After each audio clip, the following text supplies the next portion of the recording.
Hey guys, I'm Cecilia Jr. here, aka Mustached. I'm here to review the video game Kingdom Hearts Remastered Chain of Memories. So, I just got done getting through this game, and I did just finish Riku's story as well, off screen of course, with the high demand to get to Kingdom Hearts 3 on time. At least for me, that's my goal. But anyways, getting back to this game, I will be scoring, of course, the story and gameplay, as I do feel like those two elements are the strongest elements in video games for me. So, in the story of Kingdom Hearts Chain of Memories, Sora, Donald, and Goofy are immediately taken aback to where we were when the first game finished off. They come across Castle Oblivion, where their memories slowly but surely start to fade away. This is because the organization has created Naminé, a witch as they refer to her as, is able to erase Sora's memories and replace them with false ones. So, after each world, we get a little bit more and more of Sora losing his memories. With that being said, each world is essentially just a sort of altered version of what it was in the first game, and focusing on sort of this chain of memories aspect does give the story a little bit more focus, I think, to me, than the first game, where it felt like in certain worlds in the first game, it felt like Sora was kind of forgetting his quest. At least that's what I remember from it now at this point. Like the first few worlds, he's like, yeah, we gotta look, and then he kind of gets roped up in all the other stuff, and then he's like, oh, just like bumble around the few worlds, and then it's like, oh, he's on this pirate ship all of a sudden, and he does return that one other time, but, nonetheless, focusing back on this game, I do feel like the story is a little bit more structured and self-contained as well. I do think you could essentially play this without having played the first one if you don't care about spoilers, that is, because this reveals a lot of what happened in the first one. Other than that, I will touch on Riku's story a bit. He also appears, of course, in Castle Oblivion after waking in this sort of darkness. He is guided by another force, that being, his version of Ansem. So with that, he is trying to avoid the darkness, and they're trying to convince him that darkness is the cool stuff, and he has to deal with separate organization members from Sora. And there's not too much of a connection, I felt, between the two stories until the very end of Riku's, and then it's actually very similar in Sora's case. So, definitely two separate stories, and it is pretty neat that they would do that. They would essentially give more cutscenes, add a completely secondary story to this game, and repurpose all the worlds again. So with that said, I would definitely give this story a 7 out of 10. I did actually enjoy it. I don't remember what I gave the original story, but I think I gave it a 6 out of 10. I think I could already be forgetting. But again, I did enjoy this story quite a bit, even if it holds very little relevance to the future. That to me doesn't matter. I look at a game or a movie, and it's self-contained, what it is, what's here, what's present in the game. That is what I focus on when I want, as much as possible anyways, as much as I can be allowed to, again, the way this is set up gives it that sort of credence to, you can look at it as an independent game from the other games and sort of play it on your own, again, if you just don't mind those small or pretty big spoilers actually. But again, that's where that lies. So let's talk about gameplay. Now, of course, this is where I do believe this game struggled a bit more. Of course, this introduces a new mechanic, in that being the card system. So you have your little deck of cards, in which is what allows you attack. The bigger number you have, the bigger chance you have of hitting the enemy. That is, unless the enemy throws out a 0 card, in which, if they do, and you're doing an attack, they will automatically counter, but the same can go for you. If you have a 0 card, and they're doing a very powerful move and not getting hit, you can hit that 0 card and break their combo card, or whatever you want to call it. So it does even out in that regard. However, I did find it kind of annoying that if you decided to do your own combo card, that is selecting 3 cards in a row and then executing it by either pressing triangle or L1 and R1, when you do that and you sort of start to go through your entire deck and start to recharge, you will notice that those cards don't recharge unless you have an item specified to do such a thing, to refill everything that you've lost.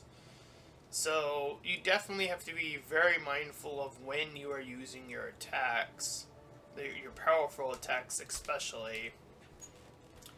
You don't want to get them countered, obviously, and you don't want to just stack them all up in the beginning, because you'll find if you do not defeat the enemy, within that range of whatever you have, you're going to find yourself with 0 cards, and then you're just going to get slaughtered at that point. The recharge time, of course, is also a pretty annoying juncture, where you're just sort of standing still, having the charge each time, as I mentioned, unless you have one of those items to restock your attacks immediately. And that can, of course, allow your opponent to really get in and get in those hits. And it does seem a bit unfair that the bosses, most of them, their combo cards are these super long combos that just hit and hit and hit you. And again, if you don't have that 0 card, and if you're not timing it properly, you're just going to eat those hits. And that is exactly what ended up happening. If you saw my Let's Play of Chain of Memories, you saw me lose a lot to bosses like Riku, bosses like one of the organization members, oh God, I can't remember his name, Mark something. But yeah, it definitely lends itself to a bit more knowing like when to do things, being very mindful of where your enemy is, what they can do when they do their combo attacks, so you can move in a certain position so that they're not hitting you. There are a lot of things to actually consider, and a lot more things to consider, and it can be very annoying, especially when you're working on 3 charges, and if you're not charging, you're just eating those hits because you have no more cards left, and you have to wait till you charge up. So that can be very, very annoying. So yeah, the beginning of this was definitely hard. Cloud, I think, was the first definitely hard boss, and then it starts to ease out the pace for a while actually. For most of the game, Riku, I think, was the next immediate hard boss. He had quite a bit of counter cards, those 0 cards as I mentioned, and those, quite a bit of combo cards as well that have very allowed him to do these big combos that just eat up your health. So again, building up your deck beforehand, I think, is definitely something you have to try to consider. Timing yourself and getting at least a few 0 cards. I would probably say 3 if you want to be safe. Definitely 3 of those recharge cards. I think they're considered high potions in this. I think that's what they were called, or either ethers or high potions, one of the two. And that's essentially what you would want to do, is stack yourself with not just the highest cards, but stack yourself up also with, you know, your zero cards in case you want to counter those powerful hits, and your fast recharge cards, so you're not using that dark card that has the number on it that shows you, you know, this is what you're charging up, and then, you know, stalling all that time and getting hit. You don't want to get hit that much. So again, stocking yourself up with the proper deck seems to be the best strategy for this type of game. And of course, what makes it harder is that it's all randomized. One thing you can do is create a Moogle room in which you can get these random assortment of cards, either when you first initially make this room, or when you buy the packs of cards. It's also very randomized. So it took me a bit to understand how the doors actually work. You will see a card in front of you which shows you which number it wants you to slot in. It will show you, like, say for example, a 5. That means if you have a card 5 or higher, or a 0 card, you can pick it up and use it in whatever that card describes. That will be what enters the room, and there are of course too many variants to go over each one individually, but that is a quick step tutorial on how to see what you're doing, because I was very stupefied when I first saw it. I was like, what? How do I open the doors? I'm just like selecting each random one each time. Definitely being mindful of the Moogle card. That's probably one of the most handy cards. Again, to buy those decks, to build up those decks. Selling doppelganger cards that are particularly low and not a 0, like the 1 through, I want to say 1 through 6 is pretty, at a certain point 1 through 6 is going to be completely irrelevant. You're definitely going to want 7, 8, 9 cards in those 0 cards to be your primary, what you're looking at, as far as, even, I would say even in the super late game, I would say 8 and 9 are going to be what you want to focus on, or 9s and 0s all the way. If you really want to maximize your chances of beating bosses, and again, it's all up to chance, so that's kind of rough, leaving all that up to chance. That could be a lot of grinding, that could be a lot of getting Moogle rooms and going in and out. It took me a while to figure out how to actually even grind in this game, which is you go to a door you already opened, you press triangle, and you're allowed to reset the room by stacking up a new card that matches the number you see up there.